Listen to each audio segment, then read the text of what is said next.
Sahabat, kita tidak sedang hidup di dalam surga, di mana semua berjalan secara ideal dan semua kita bahagia. Tidak ada celah, tidak ada kebohongan, dan tidak ada orang yang saling menghina. Sayangnya kita masih berada di dunia. Kita masih berada di suasana yang sangat nyata, di mana ada banyak sekali kebohongan, ada banyak sekali hinaan, dan ada banyak sekali celah dan hina yang kita terima.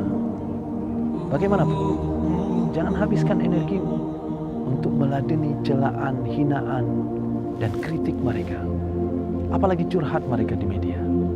Karena energimu tidak akan pernah cukup untuk meladeni apa yang mereka keluarkan semuanya.